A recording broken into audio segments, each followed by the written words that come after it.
Bueno, chicos, abran su Biblia en Romanos capítulo 12.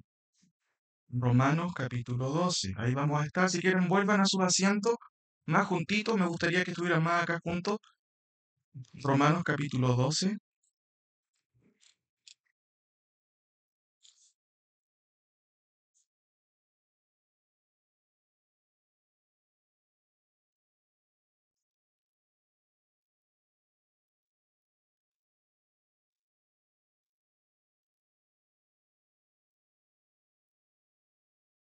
Romanos capítulo 12, el 1 y el 2, y especialmente el 2, vamos a usar en esta serie de temas que quiero dar.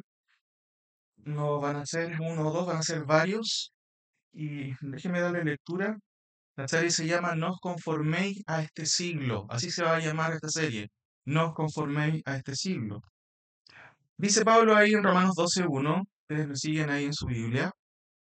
Así que hermanos, os ruego por las misericordias de Dios que presentéis vuestros cuerpos en sacrificio vivo, santo, agradable a Dios, que es vuestro culto racional. No os conforméis a este siglo, sino transformaos por medio de la renovación de vuestro entendimiento, para que comprobéis cuál sea la buena voluntad de Dios, agradable y perfecta. Fíjense que en el primer versículo el autor Pablo hace una comparación, ¿cierto? Implícita, que no está ahí al tiro, pero que sí está debajo de las letras, en el sentido de que en el Antiguo Testamento la adoración en el tabernáculo consistía en la muerte de sustitutos como de animales. Pero en el nuevo pacto, o en el nuevo régimen del cristianismo, nosotros somos el sacrificio vivo. Esto no significa que tú tengas que morir. Nota lo que dice el texto. Así que, hermanos, os ruego por la misericordia de Dios que presentéis no un cordero o un animal, sino que tú mismo te presentes. ¿De qué forma? Dice que presentéis vuestros cuerpos en sacrificio vivo, santo y agradable a Dios, que es vuestro culto pensado.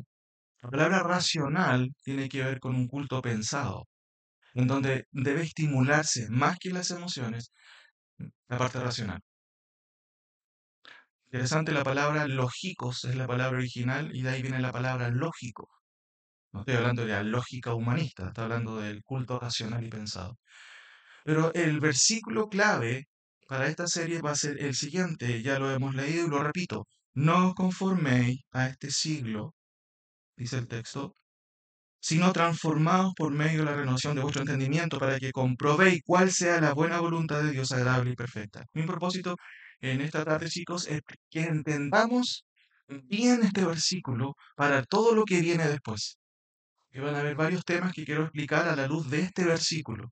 Pero mi propósito, insisto, es que entendamos bien este concepto. Y lo primero que tenemos que decir es cómo es, ¿cierto?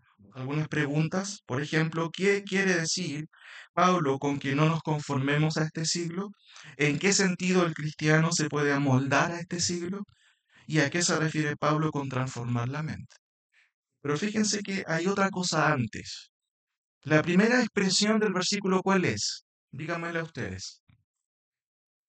La primera idea, la primera frase en donde hay un sentido ya definido.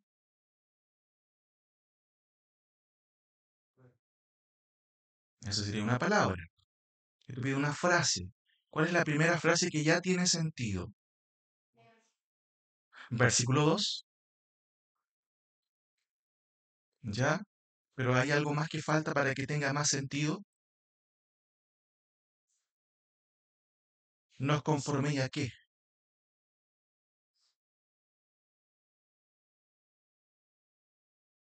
Muy bien. Ahí hay una frase que ya tiene sentido. No os conforméis a este siglo. Ya, mi idea es que entendamos esa frase primero.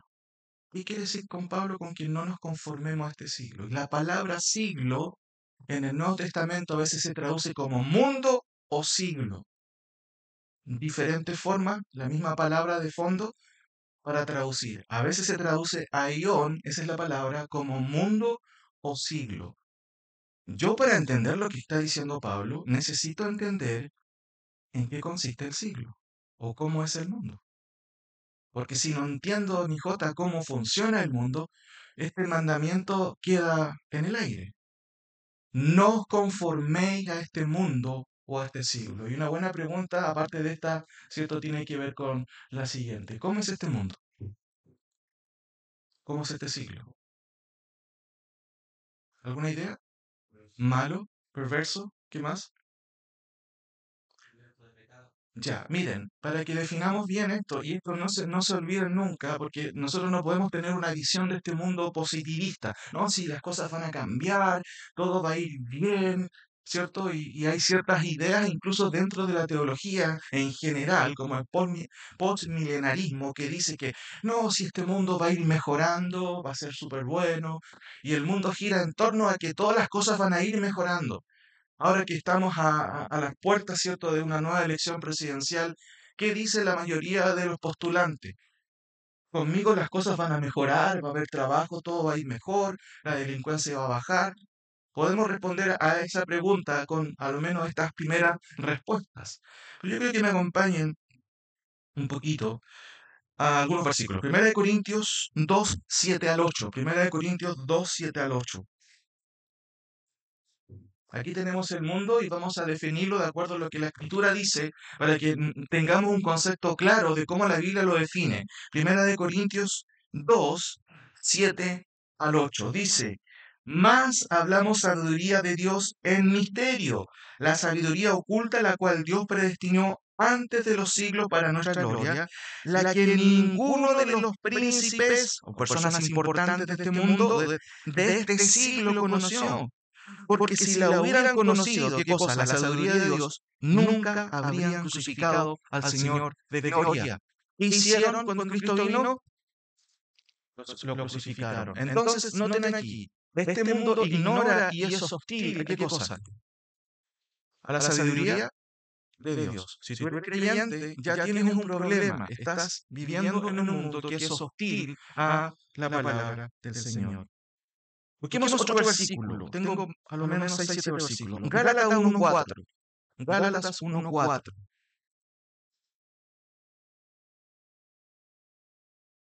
Gálatas 1:4. Cualquiera que lo pueda dar lectura si lo encontró. ¿Cuál sería asimismo con nuestros pecados para librarnos del presente siglo malo, conforme a la voluntad de nuestro Dios y Padre? Ya. ¿Cómo define la palabra del Señor este mundo? Ya. Según la clasificación, es un mundo malvado. Es un mundo malo. Efesios 2:1. Del 1 al 3. Efesios 2:1. Del 1 al 3. ¿Tú a mí lo tienes? Y él les dio vida a vosotros cuando estabais muertos en vuestros delitos y pecados, en los cuales cuando vivisteis en otro tiempo, siguiendo la corriente de este mundo conforme al príncipe de la potestad del aire, el espíritu que ahora opera en los hijos de desobediencia, Entre los cuales sigue. entre los cuales también todos nosotros vivimos en otro tiempo en los deseos de nuestra carne, haciendo la voluntad de la carne y de los pensamientos, y éramos por naturaleza hijos de ira, lo mismo que los demás. Ok. Sumémosle otra cosa aquí. Noten. Es un mundo controlado por Satanás. Fíjense lo que dice el texto. Y él os dio vida cuando estaban muertos ustedes en delito y pecado, siguiendo la corriente de este mundo, miren, conforme al príncipe de la potestad del aire. ¿Quién gobierna este mundo? Es Satanás. Sigamos con un par de versículos más. Efesios, ahí mismo, 6:12. Efesios 6:12. Otro que pueda darle lectura. Efesios 6:12. Porque no tenemos lucha contra sangre y carne, sino contra principados, contra potestades, contra los gobernadores de las tinieblas de este siglo, contra huestes espirituales de maldad en las regiones. Ok, fíjense lo que está desvelando Pablo. Pablo no está solamente diciendo, miren, ustedes van a tener problemas y conflictos, enemistades con personas. No, hay un mundo espiritual que no vemos que es malvado. Y de hecho, tenemos una lucha, dice Pablo claramente ahí, no con sangre ni carne, que es una expresión para decir con personas, aunque sí, en la vida vamos a tener problemas con personas, pero no se comparan a lo que está diciendo Pablo con respecto a lo que dice después. no tenemos lucha contra sangre y carne, sino contra principados, contra potestades, ¿cierto? Contra los gobernadores de las tinieblas de este siglo. Y sigue diciendo, contra huestes espirituales de maldad en las regiones celestes. Existe la maldad, existe, ¿cierto? Lo que se conoce en la palabra del Señor como los demonios. Claramente la Biblia lo dice. Entonces, agregamos otra cosa. El mundo está controlado por el poder de las tinieblas. Notemos otro versículo más. Colosenses 2.8. Otra persona que lo pueda leer, otro de ustedes que lo pueda leer. Colosenses 2.8.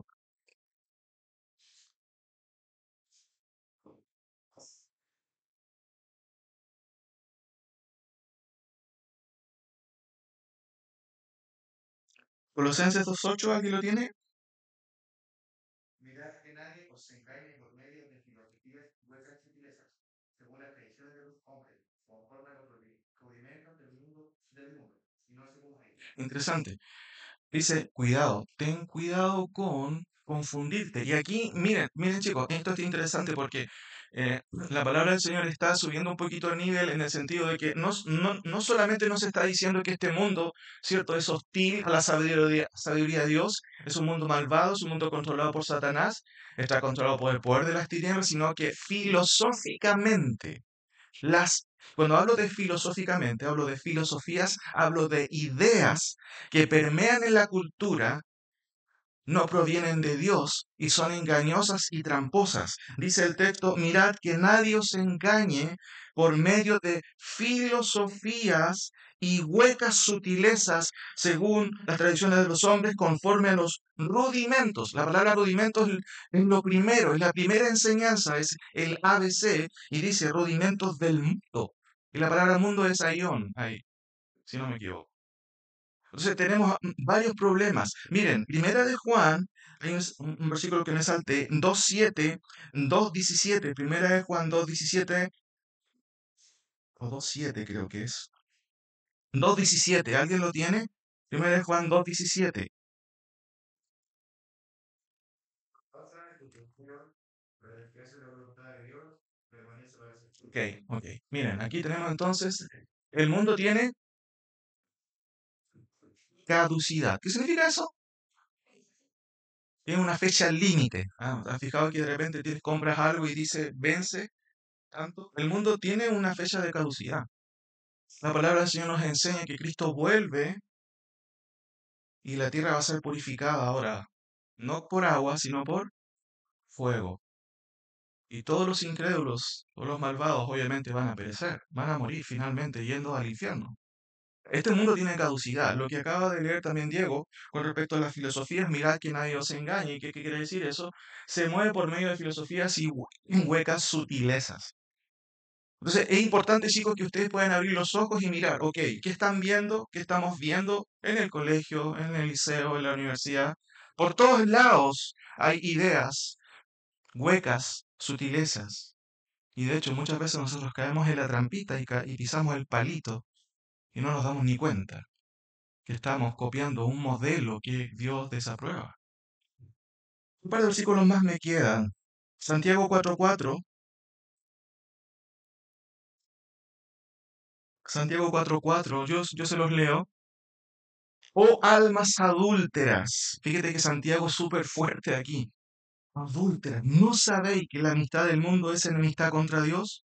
La pregunta es retórica. Es como, tú tendrías que saber esto. Tú tendrías que saber que la amistad con el mundo es enemistad contra Dios. Yo no estoy diciendo que no puedas tener, entre comillas, amigos. Pero mi desafío para ustedes, chicos, es que ustedes, sus amigos más cercanos, deberían ser creyentes, no personas que no conocen al Señor.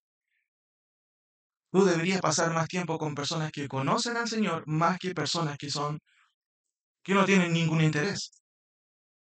Y no estoy diciendo que no puedas juntarte con esas personas. Y una pregunta clave sería, si tienes amigos fuera de la iglesia, ¿le has hablado de Cristo? Y eso es una muy buena pregunta. Puedes pasar todo el tiempo con ellos jugando play o lo que sea, pero capaz que jamás nunca le has hablado de Cristo. Entonces, oh almas adúlteras, ¿no sabéis que la amistad del mundo, cierto, es enemistad contra Dios? ¿Qué quiere decir eso? que su amistad es incompatible con el creyente. No me puedes decir que tus mejores amigos son seculares. Hay un problema ahí. Tus mejores amigos deben ser creyentes. Hace tiempo conversaba, ¿cierto?, con alguien y me decía, pero ¿cuál es el límite? ¿Hasta dónde puedo ser amigo de alguien que no es creyente? En la medida que tú vas creciendo, te vas dando cuenta que tu distancia y tu camino van así. Cuando te juntas con alguien por superficialidades, juguemos Play. Eso es re importante para el progreso del mundo, ¿cierto? Jugar Play, dígame usted. No se preocupen, eso no es malo, yo juego igual, me gusta. Soccer. Ahí hago hartos goles. Ja. El punto es que mientras tú compartes cosas que no son trascendentales en la vida, bueno, puedes juntarte con cualquiera, pero toca un tema moral con alguien. ¿Qué piensas tú de las relaciones prematrimoniales? Vas a tener al tiro problema. Si es que eres creyente y tienes temor del Señor, tú vas a decir, ah, sí, pero tengo un problema. En realidad yo no estoy muy de acuerdo con eso, porque Dios dice esto. Ah, no me vas a decir que eres un fanático. ¿Te das cuenta? Vas creciendo, vas teniendo una mente un poco más amplia, te das cuenta que hay cosas que más que unen con esa persona, te desunen. Por eso, y en ese sentido, Santiago dice, ¿no sabéis que la amistad con el mundo es enemistad contra Dios? No significa que tú no puedas hablar con la gente o que no nos relacionemos con la gente. Significa que ten cuidado con vender principios por la amistad. Otro versículo más para terminar este pequeño análisis de entender cómo es este mundo. Primera de Juan 2:16. Primera de Juan 2:16. Cualquiera que lo lea, por favor. Primera de Juan 2:16.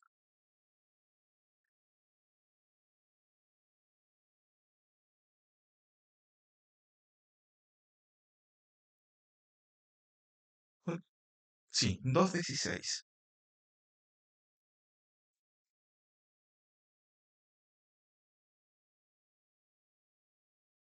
Ok. Hay muchos deseos en el mundo y Pablo los contrasta y dice, muchos de los deseos que hay en el mundo no provienen del Padre, sino del siglo malo, de este siglo o de este mundo malo.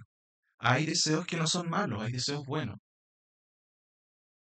Alcanzar ciertas metas, ayudar a tus padres, conseguir un título, no tiene nada de malo. Pero ten cuidado, hay deseos que van en contra de lo que Dios pide.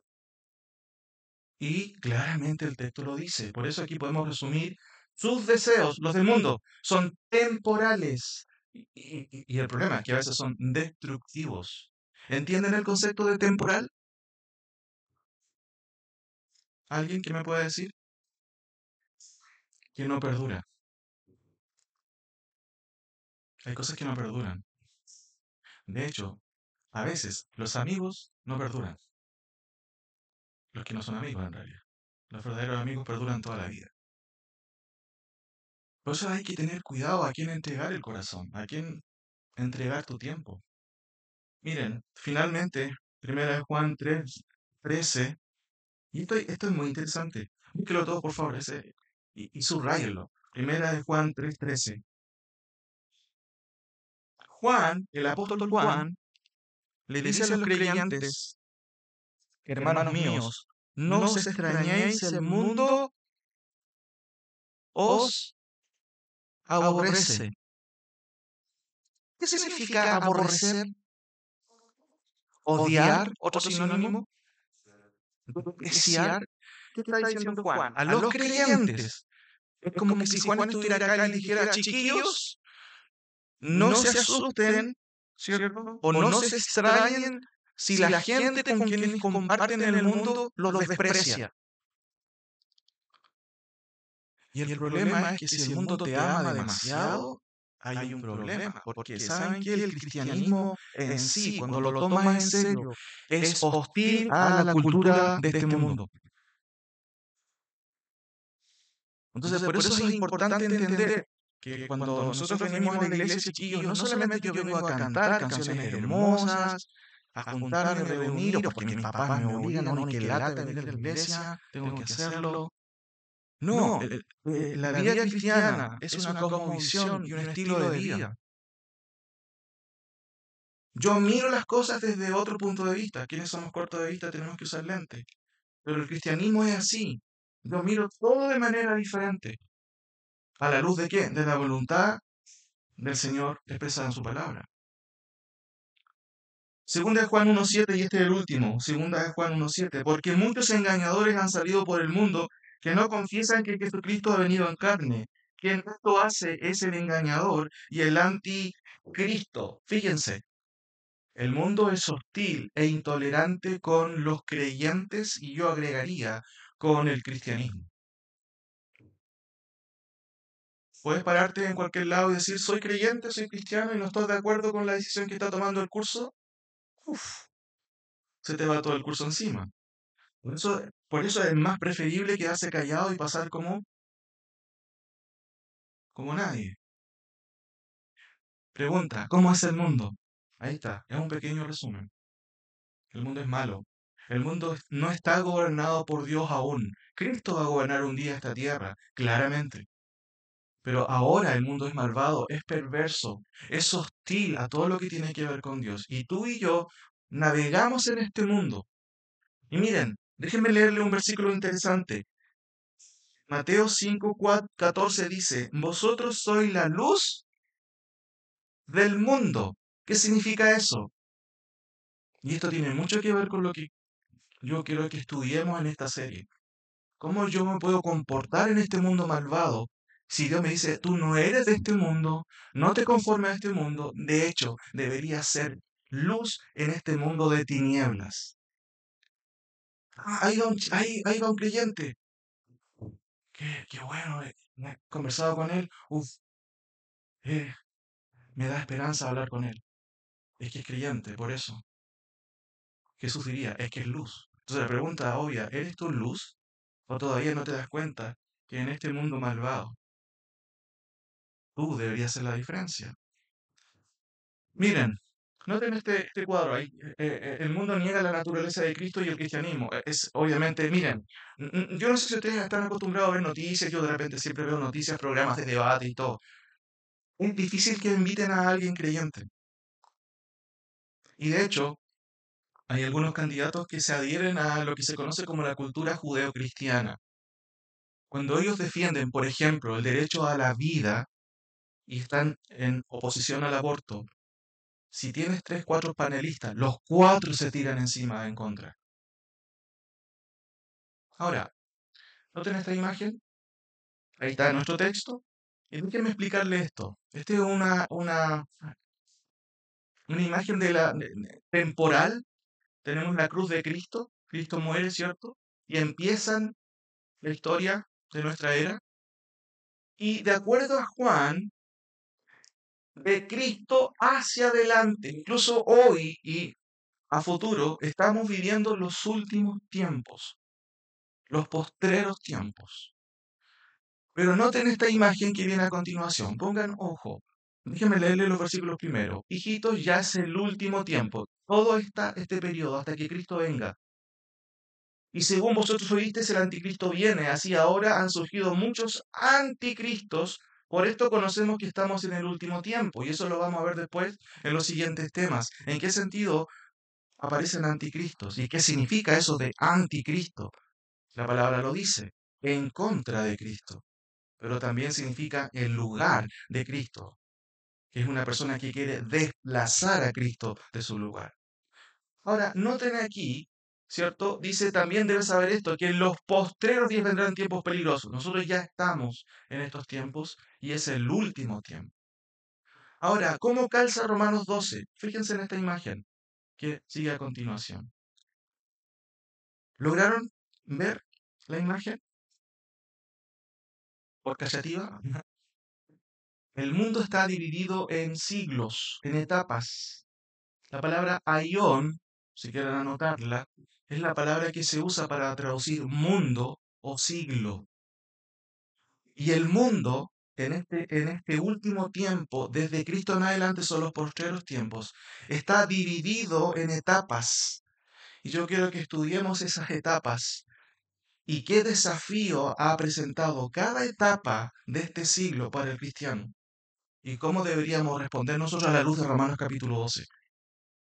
No lo voy a mostrar ahora, pero sí en el siguiente tema vamos a estudiar los primeros 4 siglos, qué ocurrieron en los primeros 4 siglos, para entender cómo es que los creyentes tuvieron que responder a Romanos capítulo 12 y tú y yo cómo deberíamos responder, a la luz también de las aplicaciones que hay en ese sentido.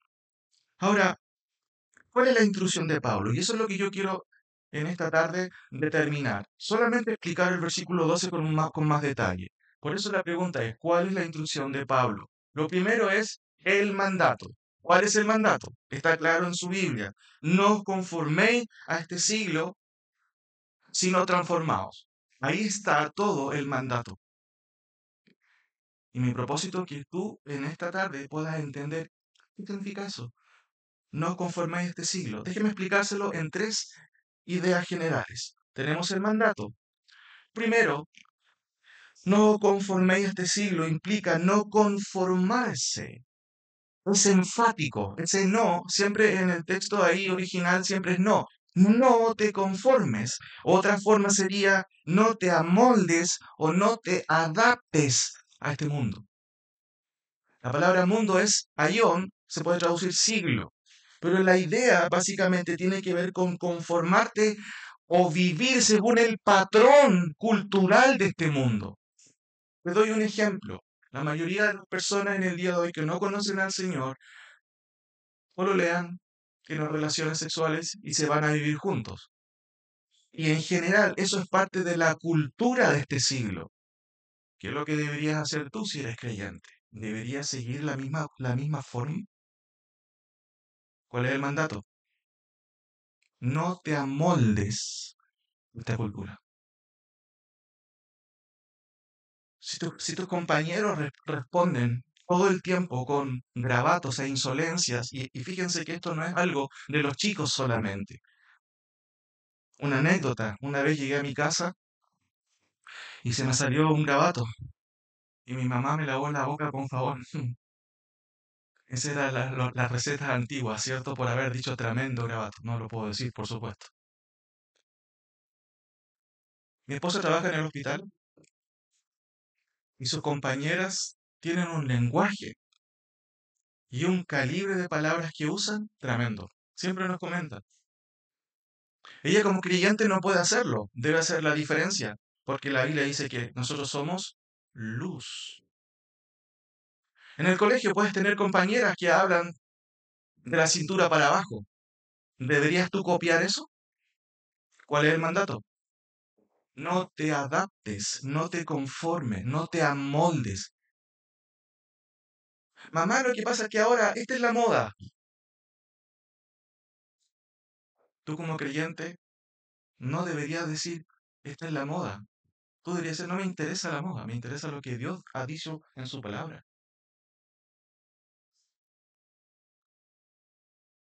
Cuando yo tenía la edad de ustedes, siempre me complicaba y decía, ¿por qué los cabros se tatúan o usan aro? Y trataba de buscar en la Biblia, ya tenía este espíritu pastoral que en realidad, por la gracia de Dios, no más Dios lo puso, porque humanamente hablando, no tenía las capacidades para hacerlo. Pero no hay ni un versículo que diga eso en la Escritura, no uses aro, ¿sí? Y con el tiempo llegué a otras conclusiones de por qué razón no deberías usarlo. Pero es una lucha. Y en esos tiempos, ¿es malo ir a una fiesta? ¿Es malo fumar?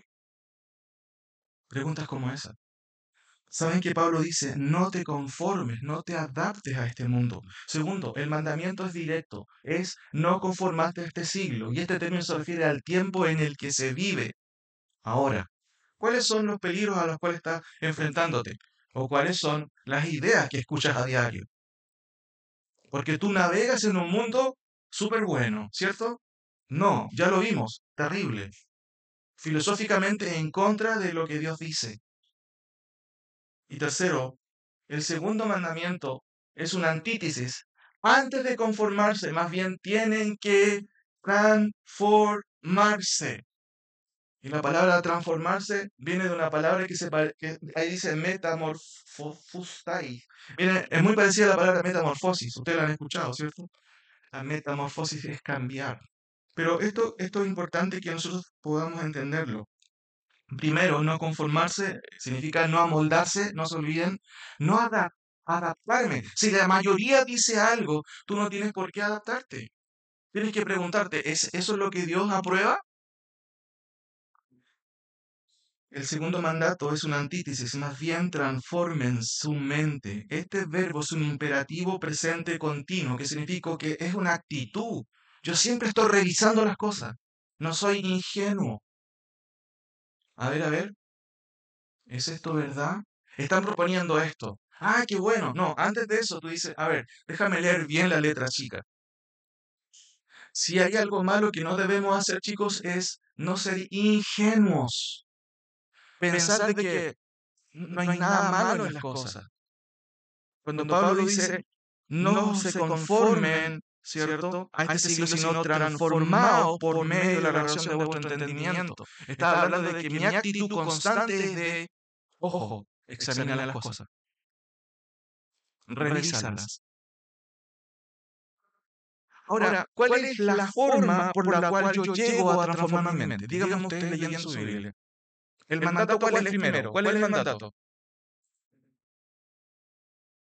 En coro debería decir, ¿cuál es el mandato? No os conforméis. Otro significado para eso, adaptarse, amoldarse a lo que dice este mundo malvado. Y no necesariamente tienes que esperar del más malo que te lleve a hacer algo contra la voluntad de Dios. Puede ser que tengas un buen amigo que te sugiera un consejo que no tiene nada que ver con lo que Dios dice. Ese es el mandato. ¿Cuál es la forma en que yo puedo obedecer este mandato? ¿Qué dice su Biblia? ¿Cuál sería la forma? A ver. Ok, ya, está bien, pero eso es parte del imperativo. Miren, no os conforméis, sino transformaos. Todo eso es el imperativo. Pero la forma, ¿cuál es la forma en que yo hago eso? Según el texto, léanlo. Por ahí escuché algo. Ya, pero hay una palabrita antes que es importantísima. Medio, sí, pero hay otra cosa. Hay una preposición de causalidad. Miren, ahí está. Por medio de hacer ejercicios. ¿Es así o no? ¿Qué dice el texto? No conforme a este siglo, sino transformados. ¿Cómo me transformo, Pablo? Por medio de la renovación de vuestro entendimiento. ¿Qué significa eso? Tres cosas. Primero, la palabra renovación no es aquí lo opuesto a viejo, sino a fosilizado o desactualizado. ¿No le han dicho que eres un fósil? No, no sé. Esta piensa como el año 1500, sí. Cuando alguien es súper tradicional, antiguo, a la antigua. Y una de las críticas que tú puedes escuchar es, oye, que eres anticuado. El texto dice, por medio de la renovación de vuestro entendimiento. La idea es que mi mente, no quede desactualizada. El mundo es una constante de cambios todo el tiempo. Y lo vamos a ir viendo en los siguientes temas. El mundo es cambiante. Pero mi mente tiene que estar actualizada frente a los desafíos del siglo malo. Segundo, la renovación de la mente no es volver a una tradición. No, es que eso no está bien. Hay que hacer esto que decía mi mamá y mi papá. Mi papá y mi mamá, tengo que honrarlos, es parte de los mandamientos del Señor, pero ellos no son la autoridad. Ni tampoco la iglesia donde asiste. No, lo que pasa es que en nuestra iglesia se hace así hace 200 años, así que hay que volver a hacerlo así. Eso es tradición, eso no es la autoridad. El texto dice, o la expresión, la explicación, la renovación de la mente no es volver a la tradición o a la costumbre aceptada por nuestro contexto, sino al principio racional, escritural, revelado. ¿Qué dice Dios, por ejemplo? Ya les di un par de ejemplos. ¿Qué dice Dios sobre, y es difícil lo que les voy a plantear, pero sobre la ideología de género? Es que yo me siento mujer y tú tienes que respetarme. Eso es lo que se enseña en los colegios, chicos. He ido a un par de reuniones de ABI y eso ya están enseñándole. ¿Qué tú tienes que pensar de eso? Renovar tu mente y pensar, ok, a otro, me acordé de un dicho, a otro perro con ese hueso. ¿Han escuchado ese dicho? No, no, no va conmigo. Dios hizo al hombre y a la mujer. Lo que define lo que eres no es lo que sientes. Tercero, la renovación que Pablo pide a los creyentes no es un llamado a ser progresista. Es una palabra un poco difícil. ¿Qué es ser progresista? ¿Alguien tiene una idea? Dependiendo del contexto, pero estoy hablando del progresismo moral, por ejemplo. Hay partidos políticos que son, nosotros somos progresistas, dicen. ¿Alguien tiene una idea? Suena bien, progreso, pero el progresismo tiene que ver con alejarte cada vez más de los valores judeocristianos, de la palabra del Señor, de lo que Dios ha dicho. Eso es anticuado. Progresismo es, ¿cierto? Todo lo que sea light, todo lo que sea abierto. Si yo puedo andar con mi amiga de la mano para todos lados y que me digan algo, soy progre. ¿Han escuchado esa palabra? Eso es progresismo. Pero tengan cuidado, la renovación pudiera parecer que estoy progresando. Cuidado, no es progresismo. No es ampliar mi mente hasta el punto de perderla, sino es volver a la escritura. Por eso dice, la renovación que Pablo pide a los creyentes no es un llamado a ser progresista. Por el contrario, renovar la mente tiene que ver con comprobar si lo que pienso, lo que siento y lo que hago es aprobado por Dios de acuerdo a lo que Él ya dijo en su palabra. Yo no tengo que redescubrir la ética cristiana. Aquí está. Renovar mi mente significa, a ver, ¿qué dijo Dios sobre esto? No lo que dicen mis padres, la cultura, sino lo que Dios ha dicho.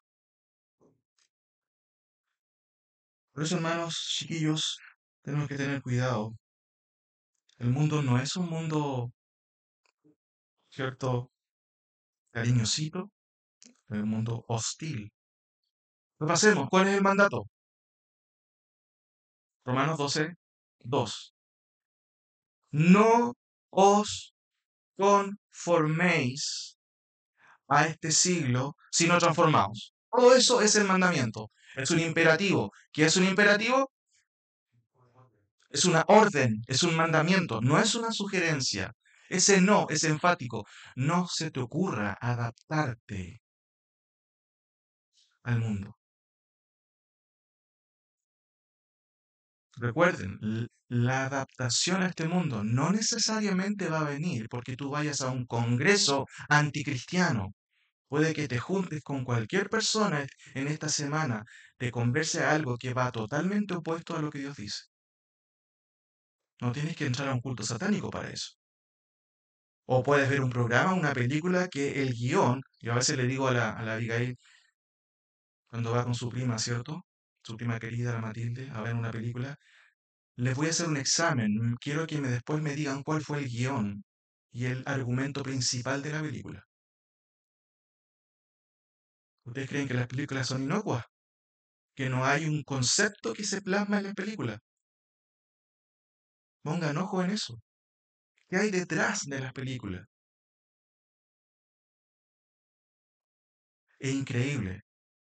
Ustedes no se imaginan, pero hasta Walt Disney, que creó todo este tema tan antiguo, hasta en estos monos hay cuestiones que son totalmente cuestionables. No voy a yo a explicar eso ahora.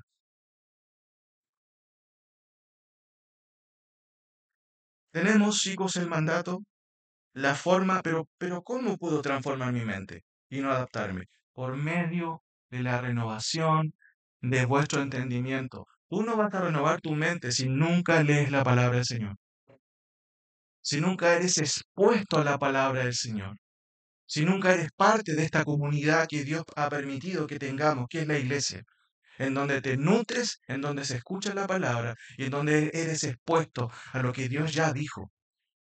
Por eso es importante que no faltes a tu compromiso, que es venir a escuchar la palabra y aprender del Señor. Finalmente, el propósito. ¿Cuál es el propósito de no conformarme? Lean por favor el texto. No me respondan al tiro. Lean el texto. ¿Cuál es el propósito de no conformarme?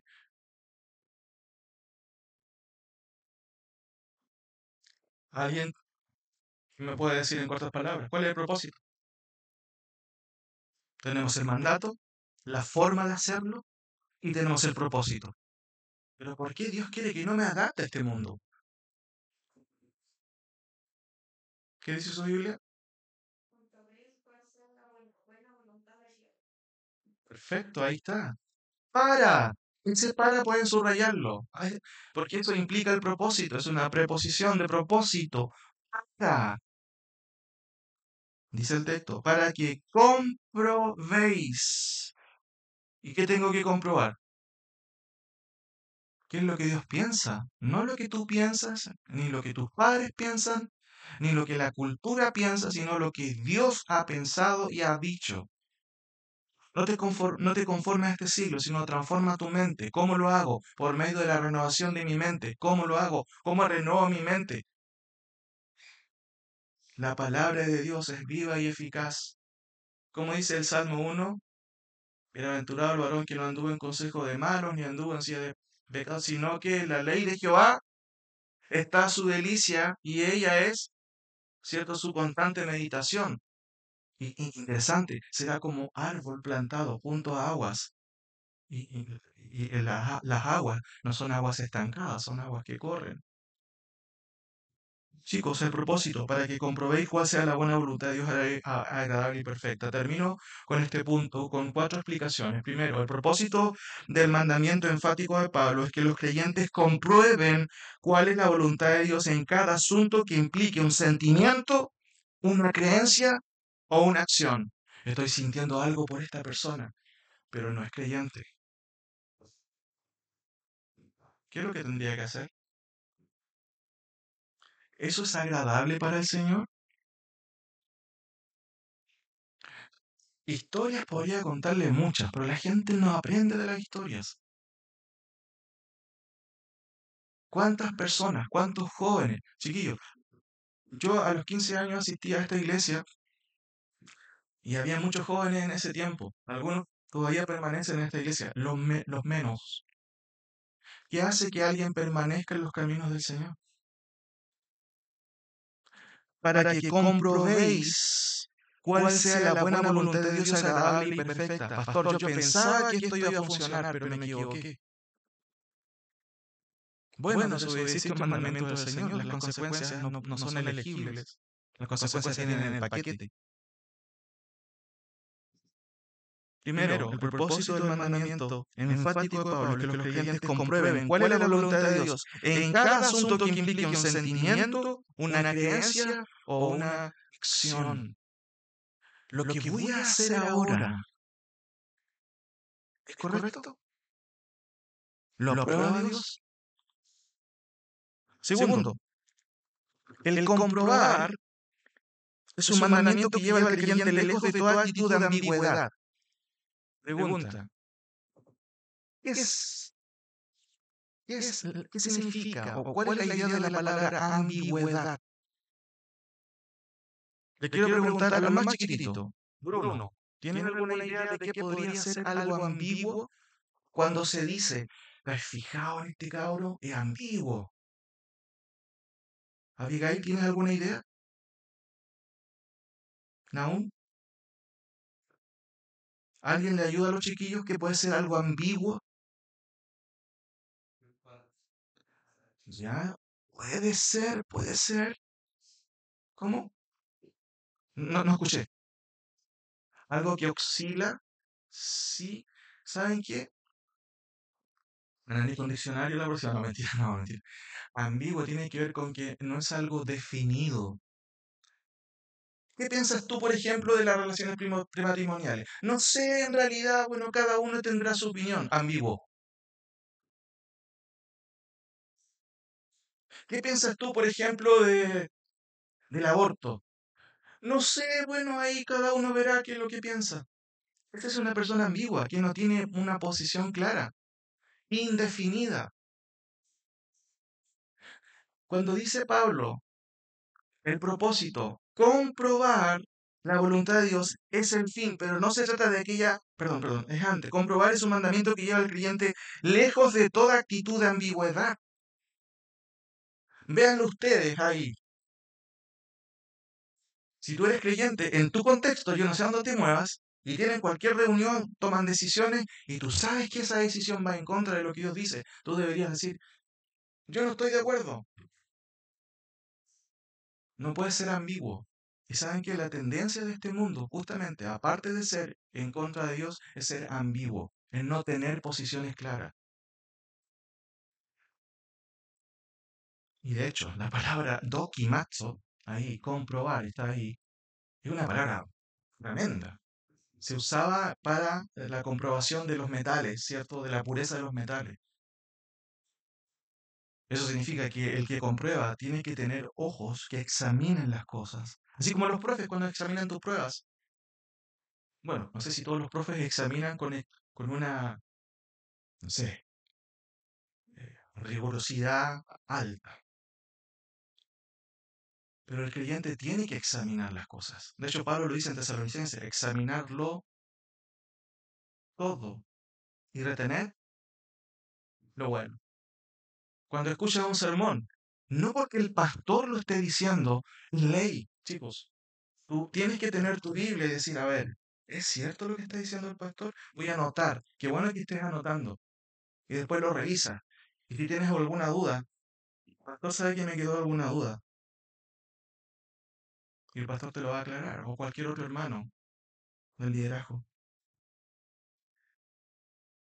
Comprobar es un mandamiento que lleva al creyente lejos de toda actitud de ambigüedad. Esto deviene del término que usa Pablo que significa examinar. Y de hecho, más potente es la palabra. Tercero, comprobar la voluntad de Dios es el fin, pero no se trata de aquella voluntad potencial o intencional de Dios. Se trata de su determinación. En la Biblia hay palabras que se usan referentes a Dios. Por ejemplo, el cual Dios quiere que los hombres se arrepientan. Ese quiere no es la misma fuerza de la palabra que se usa aquí cuando se dice para que comprobéis la buena voluntad. Aquí, esta palabra se debería traducir como determinación de Dios. Por eso, comprobar la voluntad de Dios no se trata de aquella voluntad potencial o emotiva o emocional. Por ejemplo, en el Antiguo Testamento dice que Dios no quiere la muerte del impío. O también en el Nuevo Testamento dice que Dios cuántas veces quise juntarlos como la gallina junta los polluelos y ustedes no quisieron. Una lectura equivocada de ese texto diría, wow, Dios no tuvo fuerza y no tuvo poder para juntar a su pueblo. Pero no, porque el término que se usa ahí es más del corazón de Dios. Pero hay otros versículos en donde lo que está a la vista es la determinación de Dios. Y aquí el mandamiento es que tú compruebes lo que Dios definió como correcto y como bueno de manera determinativa, no así ambigua. De hecho, Dios no es ambiguo. Cuarto y ya penúltimo, es la determinación de Dios revelada lo que es finalmente no solo lo correcto, ética y perfecto, sino también lo que agrada a Dios. Wow, me gusta esto, pero yo sé que esto no agrada al Señor. Chicos, ese es un buen avance. Sé que no tengo que hacer esto o esto, pero no lo hago porque quiero agradar al Señor. De hecho, ¿cómo define Pablo la voluntad de Dios? Noten, buena, ¿qué más? Agradable, ¿y qué más? Perfecto. Dios sabe más que tú y sabe más que yo. Así que no luches con los no del Señor, sino pide al Señor, Señor, dame sabiduría para entender este no, y no para ser sabio en mi propia opinión. Finalmente, es importante, chicos, comprender que la transformación de la mente no solo puede ocurrir a medida que el Espíritu Santo cambia nuestra manera de pensar. Esto ocurre cuando nos exponemos a la palabra y a la meditación constante de la palabra del Señor. Tú no puedes renovar tu mente si nunca pasas leyendo la palabra del Señor. Yo sé que es difícil a tu edad, es difícil, pero es importante leer la palabra del Señor con comprensión, orar al Señor, dame entendimiento. No vas a renovar tu mente si nunca lees la palabra. No vas a renovar tu mente si nunca escuchas un sermón bíblico, si no eres expuesto a la palabra. No lo vas a renovar. La mente renovada, hermanos queridos, chicos, está saturada y controlada por la palabra de Dios. Termino. ¿Cuál es el mandato?